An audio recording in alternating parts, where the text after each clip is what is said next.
ఎందుకు Donald Trump Greenland అనే ప్రాంతంపైకి interest చూపిస్తున్నారు? ఎందుకు ఇజ్రాయిల్ లేదా ఇరాన్ మధ్య వైరం అనేది బాగా పెరుగుతూ వెళ్తుంది? సునామీ ఎందుకు వస్తుంది అని అంటే, ఒక జిలిక్ ఫర్ ఎగ్జాంపుల్ మీరు వాష్రూమ్ లో ఉన్నారు, ఒక బకెట్ ని తంటే నీళ్ళన్నీ వెనక్కి వస్తాయి, మళ్ళీ ముందుకు వెళ్ళిపోతాయి. First human space flight program India design చేసింది. సో దాని గురించి ఏం చేస్తారు, దాని విడ్త్ ఎంత, దాని లెంత్ ఎంత, దాని లోపల ఎంతమంది పడతారు, వాళ్ళ కేజీలు ఎంత, ఇది ఏం అడుగుతుంది. మన political structure, present day political structure ఏదైతే ఉందో, it has links in ancient times. From that ancient times it evolved into modern political structure. దీన్ని మనం చాలా మంది ఇగ్నోర్ చేశారు. ఇదేదో మనం కొత్తగా బిల్డ్ చేసుకున్న పొలిటికల్ స్ట్రక్చర్ లాగా చూస్తాం. అలాగే పార్లమెంట్ టాపిక్ కానీ లేదా సుప్రీంకోర్టు టాపిక్ కానీ తీసుకున్నప్పుడు చాలా మంది స్టూడెంట్స్ చేసే మేజర్ మిస్టేక్, ఒక స్టూడెంట్ని ఒక ప్లేట్ ఇటు మూవ్ అవుతుంది అంటే వాడికి అర్థం కాదు. మన స్టూడెంట్కి ఎక్స్ప్లెయిన్ చేసేటప్పుడు నువ్వు ఒక బల్ల మీద దాని కింద నేను గోళీలు పెట్టి నేను నిన్ను నిల్చోబెడితే దాన్ని నువ్వు బ్యాలెన్స్ చేయాలి. ఫ్రెండ్స్, డిగ్రీ ప్లస్ ఐఏఎస్ ప్రోగ్రాంలో 3 years డిగ్రీ సబ్జెక్ట్స్తో పాటు యూపీఎస్సి ప్రిపరేషన్ అనేది శరత్ చంద్ర ఐఏఎస్ అకాడమీలో, శరత్ చంద్ర డిగ్రీ కాలేజ్లో ఎలా ఉంటుందనేది ఈరోజు we will have a discussion. నాతో పాటు మా ఫ్యాకల్టీ మెంబర్స్ అందరూ ఉన్నారు. సో కళ్యాణ్ అటెండ్ స్టార్ట్ చేస్తే, కళ్యాణ్ సార్ అతను international relations and internal security expert. He teaches subjects అనమాట. Next Sukiran sir, he teaches history, Indian as well as world history. We have Ranjit Singh sir. Ranjit Singh sir teaches main subjects ethics, essay writing, mains answer writing focus చేస్తారు. దాంతోపాటు కొన్ని society and other mains topics also he will be handle. Next Manikanth sir, he handles economy subject. అలాగే ఇంకోటి చెప్పాలి మీకు, ఇక్కడ ప్రతి faculty వాళ్ళ సబ్జెక్ట్ చెప్పడంతో పాటు ఆ సబ్జెక్ట్లో ఉన్న కరెంట్ అఫైర్స్ కూడా హ్యాండిల్ చేస్తారు. For example Manikanth sir economy, current affairs handle చేస్తారు. కళ్యాణ్ అలాగో అయ్యారంటేనే కరెంట్ అఫైర్స్ ఎక్కువ ఉంటుంది కాబట్టి he will be handling that. And Ranjith Singh sir కూడా ఎథిక్స్లో కరెంట్ అఫైర్స్ ఎగ్జాంపుల్స్ ఎలా యూజ్ చేయాలి కేస్ స్టడీస్లో he'll explain. Now coming to Charan Teja. Charan Teja environment, science and technology handle చేస్తారు. డిజాస్టర్ మేనేజ్మెంట్ కూడా హీ టీచర్స్. ఎన్వైర్న్మెంట్లో అది ఇంటర్లింక్ అయి ఉంటుంది, జోగ్రఫీలో ఎన్వైర్న్మెంట్ ఇంటర్లింక్ అయి ఉంటుంది. డిజాస్టర్ మేనేజ్మెంట్లో కొన్ని టాపిక్స్ జోగ్రఫీ కిందకి వస్తాయి, కొన్ని ఎన్వైర్న్మెంట్ కిందకి వస్తాయి. Next coming to along current affairs.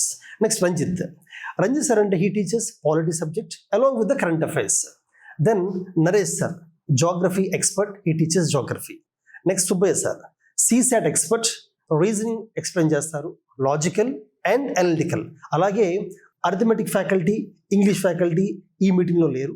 We have some other faculty members also. మన దగ్గర ఎక్స్పర్ట్ ఫ్యాకల్టీ మెంబర్సే కాకుండా రీసెంట్గా సివిల్స్ ఎగ్జామ్లో ర్యాంక్ సాధించి ఐఏఎస్ కాకుండా అదర్ థింగ్స్ ఐపీఎస్ వచ్చిన వాళ్ళు భార్గవ్ అని, ఐఆర్ఎస్ వచ్చిన వాళ్ళు అజయ్ గుప్తా అని చెప్పి, ఐఆర్ఎంఎస్ వచ్చిన వాళ్ళు హార్దిక్ కొఠారి అని చెప్పి, వీళ్ళు మళ్ళీ సివిల్స్ రాస్తారు ఐఏఎస్ ఎగ్జామ్ కోసం. ఆ రాసే 1.5 year గ్యాప్లో మన దగ్గర కొన్ని టాపిక్స్ వాళ్ళు టీచ్ చేస్తూ ఉంటారు. అలాగే ఈ ఫ్యాకల్టీతో పాటు we have lot of many other faculty and mentors. అయితే ఈ వీడియోలో ఏం చేద్దామంటే, ఈ సబ్జెక్ట్ గురించి ఆ కన్సర్న్ ఫ్యాకల్టీ ఆ సబ్జెక్ట్ ఇనీషియల్గా ఆ సబ్జెక్ట్ని ఎలా ఫోకస్ చేస్తాము, ఆ సబ్జెక్ట్లో స్టూడెంట్స్ ఎక్కువ మార్క్స్ సాధించాలంటే ఏ టాపిక్స్ ఫోకస్ చేయాలి, ఎక్కడ డిఫికల్టీ ఫేస్ చేస్తారు, ఇవన్నీ ఎక్స్ప్లెయిన్ చేస్తాము.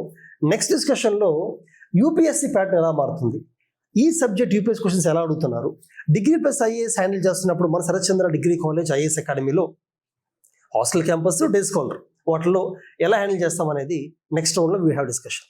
So first let us start with each subject. అయితే first will start with Kalyan. Kalyan international relations IR and IS internal security handle చేస్తారు. అయితే ఐఆర్ అనేది very dynamic topic, current affairs rich topic. అది స్టాటిక్గా కూడా బ్యాక్గ్రౌండ్ తెలియాలి, ఇండియాకి అదర్ కంట్రీ రిలేషన్స్ అని అర్థం చేసుకోవాలి, కానీ 90% కరెంట్ అఫైర్స్ ఫోకస్ చేయాలి. So Kalyan teachers that subject along with current affairs along with is. So Kalyan అయితే ఇంటర్నేషనల్ రిలేషన్స్లో జనరల్గా స్టూడెంట్స్ ఎలా ప్రిపేర్ అవ్వాలి, మనం ఎలా టీచ్ చేస్తుంటాము, ఏ టాపిక్స్ ఎక్కువ ఫోకస్ చేయాలి, అండ్ నువ్వు ఎలా టీచ్ చేస్తుంటావు మన డిగ్రీ ప్లస్ ఐఏఎస్ స్టూడెంట్స్ కోసం? Sir, degree plus IAS students కి ఇంటర్నేషనల్ రిలేషన్స్ అనేది మనం ఫస్ట్ ఇయర్ నుంచి కూడా మొదలు పెడుతున్నాం. ఇక్కడ మన మెయిన్ ఫోకస్ ఏంటి అంటే, స్టూడెంట్ కి సబ్జెక్ట్ మీద ఇంట్రెస్ట్ పెంచుకుంటూ సిలబస్ అనేది పూర్తి చేస్తాం. ఎందుకంటే డిగ్రీలో వాళ్ళకి ఇంటర్మీడియట్ లో ఇంటర్నేషనల్ రిలేషన్స్ సిలబస్ ఉండదు కాబట్టి డిగ్రీతో వాళ్ళకి బేసిక్స్ నుంచి స్టార్ట్ చేసుకుంటూ ఒక ఇంట్రెస్ట్ ని క్రియేట్ చేసుకుంటారు. ఫర్ ఎగ్జాంపుల్ రష్యా యుక్రెయిన్ మధ్య యుద్ధానికి సంబంధించిన బ్యాక్గ్రౌండ్ హిస్టరీ కానీ, లేదా ఇజ్రాయెల్ పాలస్తీనాకి సంబంధించిన బ్యాక్గ్రౌండ్ హిస్టరీ కానీ, అలాగే ఇంటర్నేషనల్ రిలేషన్స్ లో కొన్ని కీవర్డ్స్ ఉన్నాయి. For example grey war zone tactics అంటే ఏంటి, లేకపోతే గన్ బోర్డ్ డిప్లొమసీ అంటే ఏంటి, ఇలాంటి పదాలను ఉపయోగించుకుంటూనే ఎందుకు కొత్త కొత్త అంశాలు వస్తూ ఉంటాయి. ఉదాహరణకి ఎందుకు డొనాల్డ్ ట్రంప్ గ్రీన్లాండ్ అనే ప్రాంతం పైకి ఇంట్రెస్ట్ చూపిస్తున్నారు, ఎందుకు ఇజ్రాయిల్ లేదా ఇరాన్ మధ్య వైరం అనేది బాగా పెరుగుతూ వెళ్తుంది, అలాగే ఇండియాకి సంబంధించి కూడా డిఫరెంట్ థ్రెట్స్ ఎలా వస్తున్నాయి, ఈ విషయాలపైన పిల్లలకి కాస్త ఇంట్రెస్ట్ ని వచ్చేలాగా చూసుకుంటూ మనం సిలబస్ ని పూర్తి చేస్తాం. అలాగే ఇంటర్మీడియట్ చదివించిన పిల్లలు డిగ్రీతో పాటుగా సివిల్స్ చేస్తున్నప్పుడు, డిగ్రీతో పాటుగా ఐఏఎస్ చేస్తున్నప్పుడు వాళ్ళకు ఒక ఇంటర్నేషనల్ రిలేషన్స్ అంటే భయం అనేది ఉంటుంది. కానీ మన దగ్గర ఏమవుతుందంటే డిఫరెంట్ సబ్జెక్ట్స్ చెప్పే ఫ్యాకల్టీ కూడా చాలా బాగా చెప్తారు కాబట్టి ఆ సబ్జెక్ట్ ని ఇంటిగ్రేట్ చేస్తుంది. అంటే హిస్టరీ నేర్చుకున్న స్టూడెంట్ కి ఇంటర్నేషనల్ రిలేషన్స్ లో ఆ కంట్రీకి సంబంధించిన పాస్ట్ హిస్టరీ చెప్ప ఈజీ అవుతుంది. ఉదాహరణకి ఇప్పుడు ఇండియా లేదా గల్ఫ్ కోఆపరేషన్ కౌన్సిల్ సంబంధించిన రిలేషన్స్ చెప్తున్నప్పుడు వాళ్ళకి మనకి మిడిల్ పీరియడ్ లో ఉన్న హిస్టారికల్ కనెక్షన్స్ చెప్పడం ఈజీ అవుతుంది. అలాగా మన ఫ్యాకల్టీస్ చెప్పిన సబ్జెక్ట్స్ ఇంటిగ్రేట్ చేసుకుంటూ మనం ఒక నూతనమైన రీతిలో ముందుకు వెళ్తూ ఉంటాం. అలాగే ఇప్పుడు మరొక అడ్వాంటేజ్ ఏంటంటే డైలీ న్యూస్ పేపర్ రీడింగ్ మన పిల్లలకి అలవాటు ఉంటుంది కాబట్టి, అలాగే పిల్లల దగ్గర అట్లాస్ కూడా చాలా హ్యాబిట్ గా ఉంటుంది కాబట్టి కంట్రీస్ చూడడం అనేది. దాంతో పాటుగా మన డిజిటల్ బోర్డ్స్ లో కంట్రీస్ లొకేట్ చేసి చూపించడం కానీ, లేకపోతే వాళ్ళతో కొన్ని ఎక్సర్సైజెస్, ఫర్ ఎగ్జాంపుల్ బోగెన్ వెలీ అనే ఒక ప్రాంతం ఉంది. రీసెంట్ గా వాళ్ళు కంట్రీ ఇవ్వడానికి రిఫరెండం పెట్టుకుంటున్నారు. సో బోగెన్ వెలీ కంట్రీ ఎక్కడ ఉంటుందని మన అసైన్మెంట్ ఇవ్వడం కానీ, ఆ అసైన్మెంట్ వాళ్ళు ఓన్ గా చేసేవాళ్ళు కానీ, ఇలా కొన్ని ఇంట్రెస్టింగ్ టాపిక్స్ ద్వారా వాళ్ళు ఇంటర్నేషనల్ రిలేషన్స్ అనేది చాలా ఎంజాయ్ చేసి చదువుకుంటారు సార్. సెకండ్ థింగ్, మనం ఆ సబ్జెక్ట్ లా కాకుండా వాళ్ళకి ఒక ఇంట్రెస్ట్ ఉండే సబ్జెక్ట్ లాగా, అలాగే దానిపైన నేర్చుకోవడం వల్ల వాళ్ళకి అడ్వాంటేజ్ ఉంటుంది. అలాగే ఆన్సర్ రైటింగ్ లో కూడా దాని ఉపయోగాలను చెప్పుకుంటూ మనం ముందుకు తీసుకెళ్తాం. సో కళ్యాణ్ నువ్వు చెప్పినట్టుగా ఐఆర్ మీద ఇంట్రెస్ట్ క్రియేట్ చేయడం అనేది బిగ్ ఛాలెంజ్, అది మనం చేయగలుగుతున్నాము. అలాగే India China relations, India neighbouring countries, Pakistan Bangla relations, India Africa continent, అలా ఇండియాకి ప్రతి కాంటినెంట్తో ఇంపార్టెంట్ కంట్రీస్తో రిలేషన్స్ అనేవి కళ్యాణ్ చెప్పినట్టుగా కరెంట్ అఫైర్స్ అనే కాకుండా లాస్ట్ 30 to 40 years ఎలా బిల్డ్ అయిందో బ్రీఫ్గా చెప్పుకుంటూ వచ్చి మన రిలేషన్స్ వాళ్ళతో defence relations, technology relations, cultural కానీ, అలాగే ఎకనామిక్ రిలేషన్స్ కానీ ఇవన్నీ డివైడ్ చేసి ఎక్స్ప్లెయిన్ చేస్తూ ఒక 3 or 4 కంట్రీస్కి మనతో సేమ్ రిలేషన్ ఉన్నప్పుడు వాటిని ఇంటర్లింక్ చేస్తూ కళ్యాణ్ చెప్తూ ఉంటాడు. దానివల్ల ఏమవుతుందంటే స్టూడెంట్స్కి ఓవరాల్గా వరల్డ్ మొత్తం ప్రపంచం ఐడియా వస్తుంది. ప్రపంచం మొత్తం ఇండియాకి ఎలా అగ్రికల్చరల్గా, ఇండస్ట్రియల్గా, స్పేస్ టెక్నాలజీ ఎలా రిలేషన్ వస్తుంది, మిగతా కంట్రీస్ ఇండియా ఏం తీసుకుంటుంది, ఇండియా వాళ్ళకి ఏమి ఇస్తుంది అర్థం చేసుకోవడం వల్ల కాన్ఫిడెన్స్ కూడా చాలా బిల్డప్ అవుతుంది, యూపీఎస్సీ బాగా రాయగలుగుతారు. Now coming to the next subject, history. History అనేది వెరీ లార్జ్ సబ్జెక్ట్ అనమాట. అంటే ఏన్షియంట్, మెడివల్, మోడర్న్ హిస్టరీ ఉంటుంది, పోస్ట్ ఇండిపెండెంట్ ఉంటుంది, వరల్డ్ హిస్టరీ ఉంటుంది, ఆర్ట్ అండ్ కల్చర్ బాగా ఫోకస్ చేస్తారు, ఫ్యాక్ట్స్ ఎక్కువ ఉంటాయి, సబ్ టాపిక్స్ ఎక్కువ ఉంటాయి, లార్జ్ హిస్టరీ అనేది. అండ్ హిస్టరీ అనేది 10th class దాకా స్టూడెంట్స్ ఇలా బోరింగ్గా ఫీల్ అవుతూ ఉంటారు. అది bunch of facts and memorize చేయాల్సి అనుకుంటుంటారు. కానీ ఆ హిస్టరీని కూడా, హిస్టరీ అంటే ఓన్లీ కింగ్స్ కింగ్డమ్సే కాదు, హిస్టరీ అంటే కల్చర్, హిస్టరీ అంటే ఎకనామీ, ఆ టైం ఎకానమీ ఎలా ఉంది కంపేర్ చేసి ఇప్పుడుతో, అలా ఎక్స్ప్లెయిన్ చేసి ఇంట్రెస్టింగ్గా తీసుకెళ్లే faculty Sukiran sir. And Sukiran sir is considered to be an expert in history, not only in Indian history but world history. అతను పిహెచ్డి కూడా చేశారు హిస్టరీలో. అండ్ అతను చేసిన పిహెచ్డి కూడా very interesting topic. Even Harvard school కానీ, లండన్ స్కూల్స్లో కూడా అతని థిసిస్ గురించి డిస్కషన్ చేస్తూ ఉంటారు.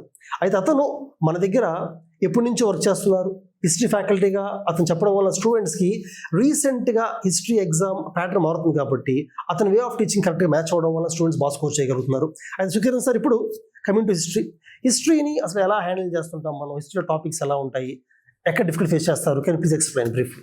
పర్టికులర్గా మన degree base IAS 3 years time ఉంటుంది కాబట్టి హిస్టరీని గ్రాడ్యువల్గా తీసుకెళ్తాం అనమాట. ఫస్ట్ ఇయర్లో కొన్ని, సెకండ్ ఇయర్ తీసుకెళ్తాం కాబట్టి we can build history knowledge in a very strong way. Please.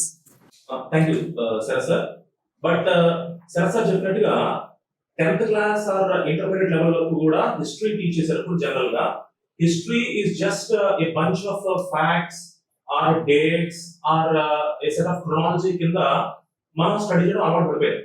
And most importantly మన దగ్గర కొంత హిస్టరీ సబ్జెక్ట్ యొక్క స్టడీ అనేది నెగ్లెక్ట్ అయింది కాబట్టి ఇక్కడ మనం inter first year or degree first year నుంచే history is a grand story of human actions in various facets of life.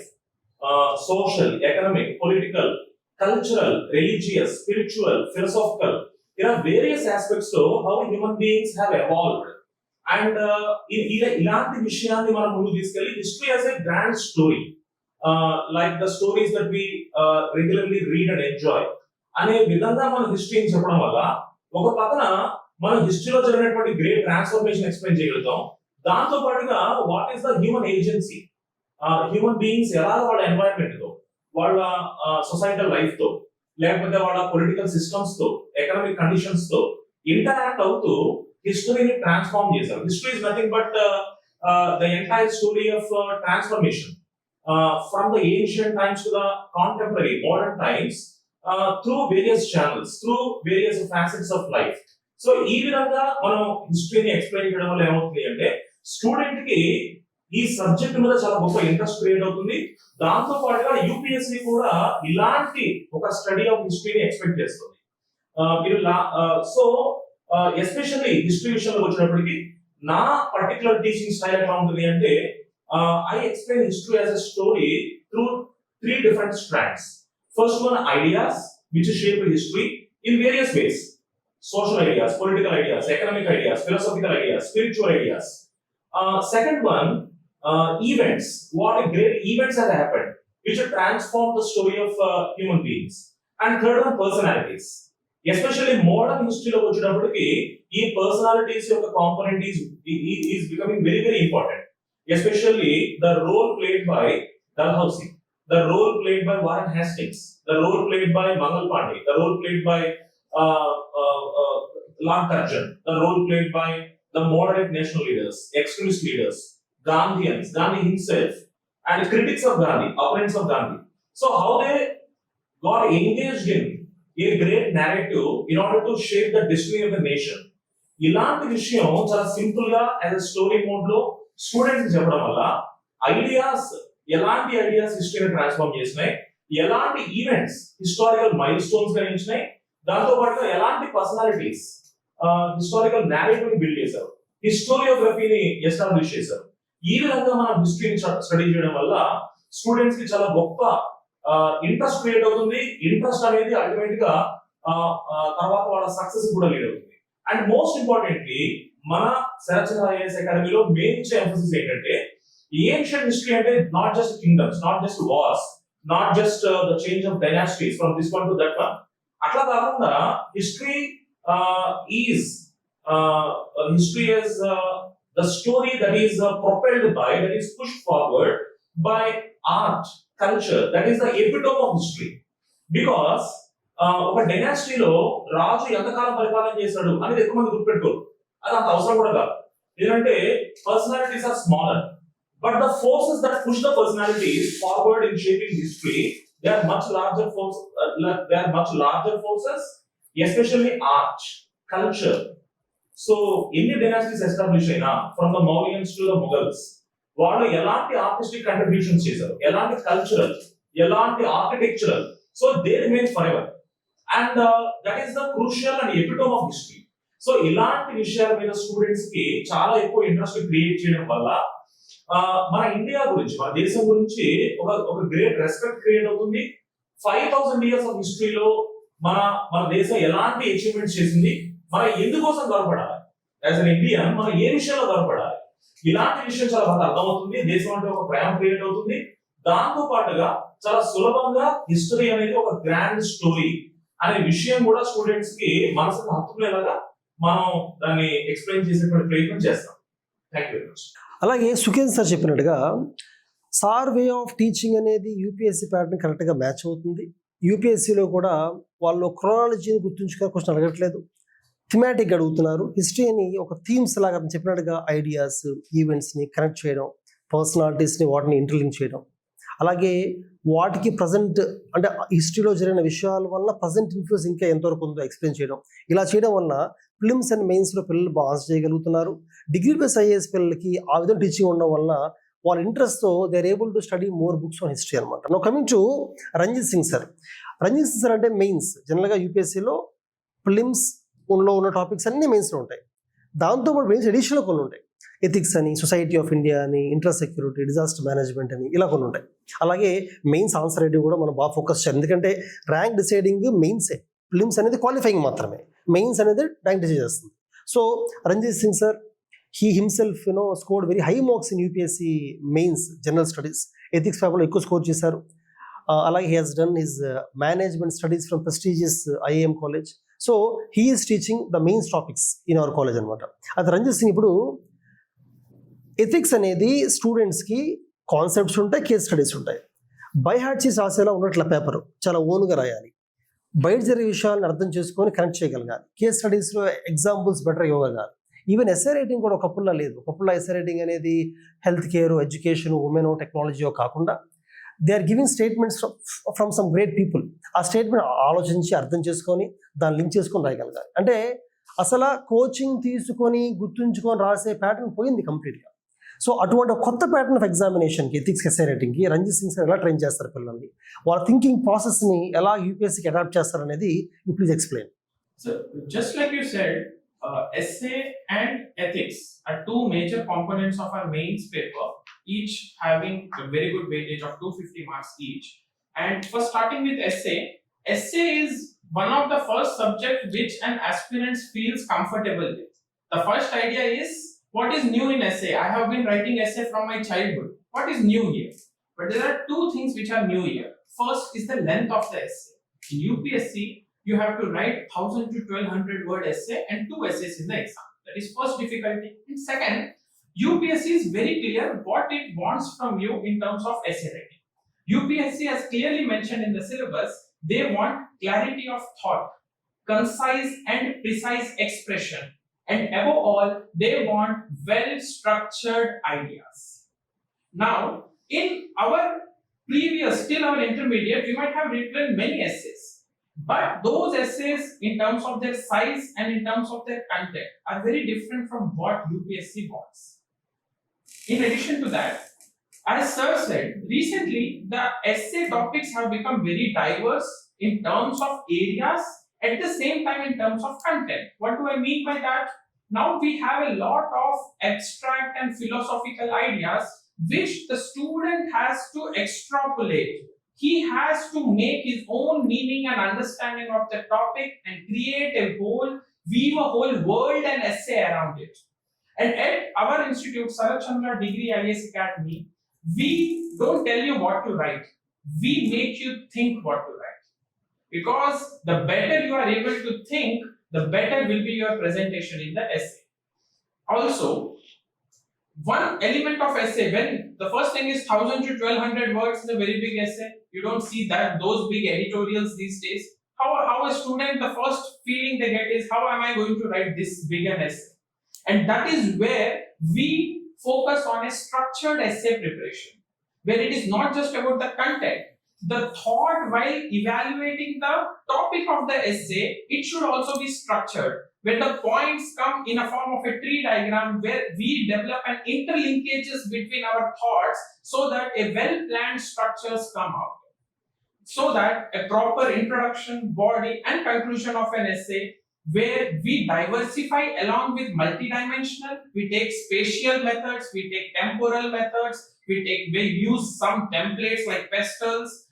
In addition to that, we at our institute also, we focus that essay is something which needs to be practiced. So every month we have an essay test, and post that test, we have a discussion on that essay test as to what you have done, what you could have done better. Because this is not a mechanistic way of writing an essay. Every person has their own way of writing essay, and what we try to do is to sharpen and polish your own style of writing essay so that you match the UPSC standard. Okay, so అయితే Ranjit, just like how you should essay రైటింగ్లో నువ్వు స్టూడెంట్స్కి examples ఎలా include చేయాలి, case ఎలా include చేయాలి, current affairs integrate చేయాలి, తర్వాత ఫిలాసఫీని, వాళ్ళ ఒపీనియన్స్ని, సజెషన్స్ని చాలా బాగా చేస్తున్నాం. తర్వాత ఎథిక్స్ కూడా you have made very easy for students. మన డిగ్రీ అయ్యే స్టూడెంట్స్ ఎథిక్స్ ఇంట్రెస్ట్ డెవలప్ అయ్యేలా టీచ్ చేస్తున్నాం. What is the secret? ఎథిక్స్ని ఎలాగ అంత ఇంట్రెస్టింగ్ టీచ్ చేయగలుగుతాం? So, just like essay is the subject which aspirant feel is the easiest. Ethics is the subject which they feel is very difficult, because they feel it is a lot of technical knowledge there, lot of jargons there, and I just have to mug up all that jargons and use that in the exam. But now the exam pattern has completely changed. Now they want you to analyze, they want you to think. And what we do at our institute is, of course, there is a theory side of essay ethics, and there is a case study side of ethics. But for example, I'll explain this with the help of an example. Recently, we have seen a news in Odisha where a brother dug up the skeleton of his sister and took her to the bank, and that became a national sensation. And now that is something you will read in news. But what I want you to think is the ethical aspects of this. Now, the ethical aspect of this is there are compassion, there is empathy, there is dedication to duty. The bank manager who might not have released the funds of the dead sister has some dedication to his duty also. His ethical dilemmas are different compared to the ethical dilemmas of the brother. Now, when we understand these ethical dilemmas from the point of view of both the sides, that is where we will be able to appreciate all the theory knowledge which we build as the foundation. What are the values? What are the morals? What are the laws? What are the ethics? Are they one and the same? What are the differences? This theory we will understand, and that will be the foundation conceptual knowledge our students get. But how to use that knowledge with real life world examples, which you can quote in the exam and which will also polish your understanding of the ethical dimensions, is something we focus in our students.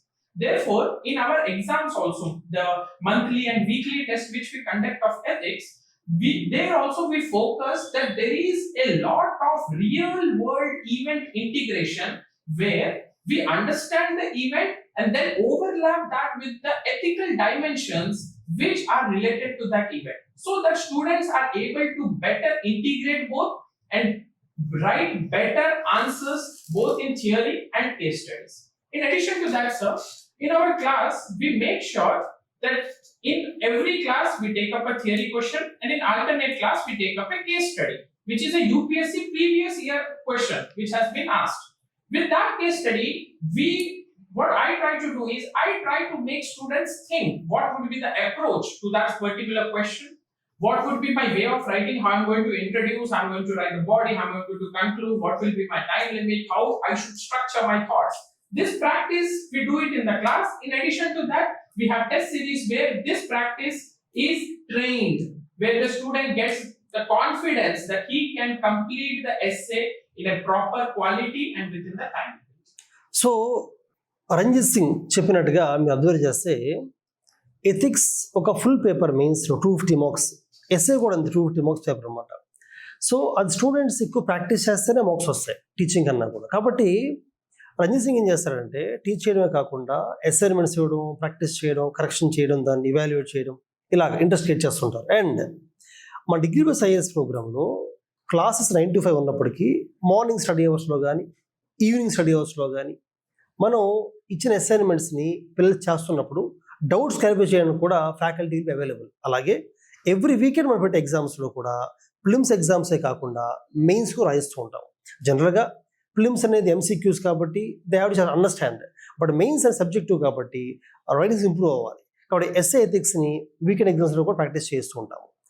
అలాగే ఎథిక్స్లో thinkers, philosophers కానీ, human values, relations, emotional intelligence కానీ, ethics in public governance, inter relations, ఇవన్నీ కూడా స్టూడెంట్కి remaining సబ్జెక్ట్లో చెప్పే knowledge interline చేసుకుంటూ Ranjit Singh will be teaching.